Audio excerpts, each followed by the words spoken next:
My precious children of God, I welcome all of you to this program and I greet each one of you in the precious name of our Lord and Savior, Jesus Christ. ನನ್ನ ಅಮೂಲ್ಯವಾದ ದೇವರ ಮಕ್ಕಳೇ, ನಾನು ನಿಮ್ಮೆಲ್ಲರನ್ನೂ ನಮ್ಮ ದೇವರು ರಕ್ಷಕನೂ ಆಗಿರುವ ಯೇಸು ಕ್ರಿಸ್ತನ ನಾಮದಲ್ಲಿ ವಂದಿಸುತ್ತೇನೆ.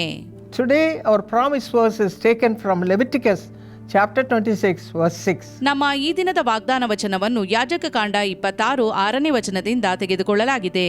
I will give peace in the land and you shall lie down and none will make you afraid.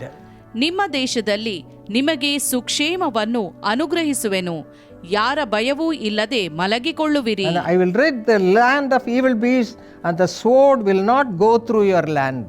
ದುಷ್ಟ ಮೃಗಗಳು ದೇಶದಲ್ಲಿ ಇರದಂತೆ ಮಾಡುವೆನು, ನಿಮ್ಮ ದೇಶವು ಶತ್ರುಗಳ ಕತ್ತಿಯಿಂದ ಹಾಳಾಗುವುದಿಲ್ಲ. When we can receive such a blessing in our lives? ಇಂಥ ಆಶೀರ್ವಾದವನ್ನು ನಮ್ಮ ಜೀವಿತದಲ್ಲಿ ಪಡೆದುಕೊಳ್ಳುವುದು ಹೇಗೆ? You have to read 26 verse 3. ಇದಕ್ಕಾಗಿ ನೀವು ಹಿಂದಿನ ವಚನವಾದ ಯಾಜಕಕಾಂಡ 26 3ನೇ ವಚನವನ್ನು ಓದಿಕೊಳ್ಳಬೇಕು. If you walk in my statutes and keep my commandments and perform them, then I will give you all these blessings. ನೀವು ನನ್ನ ನಿಯಮಗಳನ್ನು ಕೈಕೊಂಡು ನನ್ನ ಆಜ್ಞೆಗಳನ್ನು ಅನುಸರಿಸಿ ನಡೆದಾಗ ನಾನು ಈ ಎಲ್ಲಾ ಆಶೀರ್ವಾದಗಳನ್ನು ನಿಮಗೆ ಕೊಡುವೆನು. Are you walking in the ways of the Lord? ನೀವು ದೇವರ ಮಾರ್ಗವಾಗಿ ನಡೆಯುತ್ತಿದ್ದೀರೋ? Such a close walk with the Lord is very, very necessary to receive this blessing. ಈ ಆಶೀರ್ವಾದಗಳನ್ನು ಪಡೆಯುವುದಕ್ಕಾಗಿ ನೀವು ದೇವರೊಂದಿಗೆ ನಡೆಯುವಂತಹದ್ದು ಬಹಳ ಪ್ರಾಮುಖ್ಯವಾಗಿದೆ. David says in Psalm 23 verse 1, the Lord is my shepherd, I shall not want. ದಾವೀದನು ಕೀರ್ತನೆಗಳು 23 1ನೇ ವಚನದಲ್ಲಿ ಹೀಗೆ ಹೇಳುತ್ತಾನೆ, ಯೆಹೋವನು ನನಗೆ ಕುರುಬನು, ಕೊರತೆ ಪಡೆನು. My friends, in the same way you should have the Lord as your father. ಪ್ರಿಯ ಸ್ನೇಹಿತರೆ, ಇದೇ ರೀತಿಯಲ್ಲಿ ದೇವರು ನಿಮ್ಮ ತಂದೆಯಾಗಿರಬೇಕು, As a shepherd. ಕುರುಬನಾಗಿರಬೇಕು.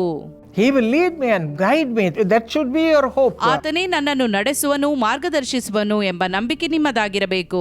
See, this little David was standing before the giant Goliath.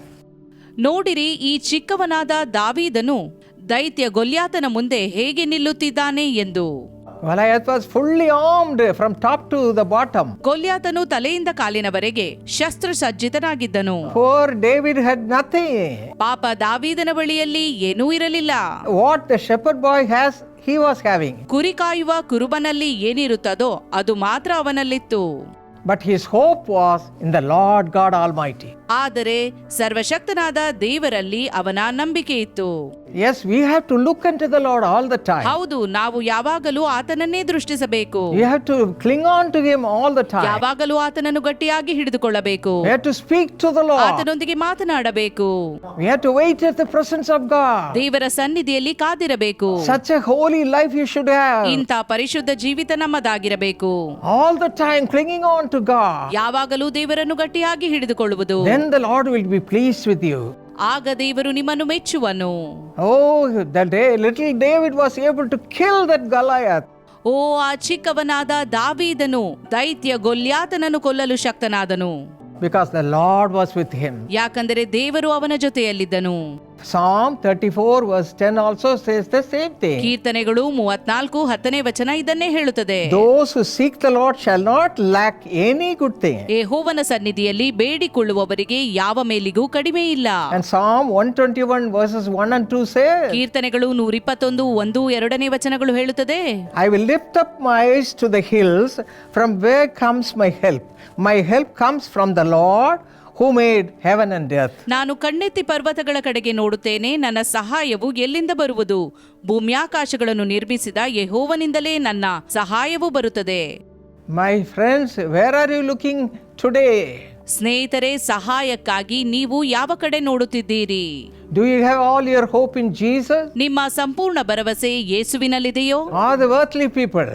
ಅಥವಾ ಈ ಲೋಕದ ಜನರ ಮೇಲಿದೆಯೋ? Look unto him. ಆತನನ್ನು ನೋಡಿರಿ. Now let us cry. ನಾವು ಈಗ ಮೊರೆ ಇಡುವ. We'll cry at His presence. ಆತನ ಸನ್ನಿಧಿಯಲ್ಲಿ ಮೊರೆ ಇಡುವ. Lord, help me, Father. ತಂದೆಯೇ ಸಹಾಯ ಮಾಡು. Without you, I cannot do anything. ನೀನಿಲ್ಲದೆ ನಾನು ಏನೂ ಮಾಡಲಾರೆ. You are my only hope. ನೀನೊಬ್ಬನೇ ನನ್ನ ಭರವಸೆ. Come, let us pray. ಬನ್ನಿ ನಾವು ಪ್ರಾರ್ಥಿಸುವ. Precious Heavenly Father, ಅಮೂಲ್ಯವಾದ ಸ್ವರ್ಗೀಯ ತಂದೆಯೇ, look unto the people who are crying. ಮೊರೆ ಇಡುತ್ತಿರುವ ನಿನ್ನ ಪ್ರಿಯ ಜನರನ್ನು ನೋಡು. They don't have any hope in this world. ಈ ಲೋಕದಲ್ಲಿ ಅವರಿಗೆ ಯಾವುದೇ ಭರವಸೆ ಇಲ್ಲ. There is nobody to deliver them, Lord. ಅವರನ್ನು ಬಿಡಿಸುವವರು ಯಾರೂ ಇಲ್ಲ. So many people are against them. ಅನೇಕರು ಅವರ ವಿರೋಧವಾಗಿದ್ದಾರೆ. They are troubled in their lives. ಅವರು ತೊಂದರೆಗೀಡಾಗಿದ್ದಾರೆ. Right now, ಈಗಲೇ as they are crying unto thee, ಅವರು ನಿನ್ನಲ್ಲಿ ಮೊರೆ ಇಡುವಾಗ hear all their cries ಅವರ ಮೊರೆಯನ್ನು ಲಾಲಿಸು. and deliver them, Lord. ಅವರನ್ನು ಬಿಡುಗಡೆ ಮಾಡು. You are the only hope. ನೀನೇ ಅವರ ಭರವಸೆ. As they cry unto thee, ಅವರು ನಿನಗೆ ಮೊರೆ ಇಡುತ್ತಿರುವಾಗ clinging on to you, ನಿನ್ನನ್ನೇ ಗಟ್ಟಿಯಾಗಿ ಹಿಡಿದುಕೊಂಡು give them your grace, ನಿನ್ನ Father. ಕೃಪೆಯನ್ನು ನೀಡು ತಂದೆಯೇ. Let the grace be upon them right now. ಅವರ ಮೇಲೆ ನಿನ್ನ ಕೃಪೆಯು ಇಳಿದು ಬರಲಿ. Deliver your ನಿನ್ನ children. ಮಕ್ಕಳನ್ನು ನೀನು ಬಿಡಿಸು.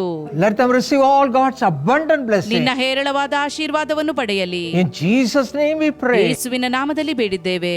Amen. ಆಮೆನ್.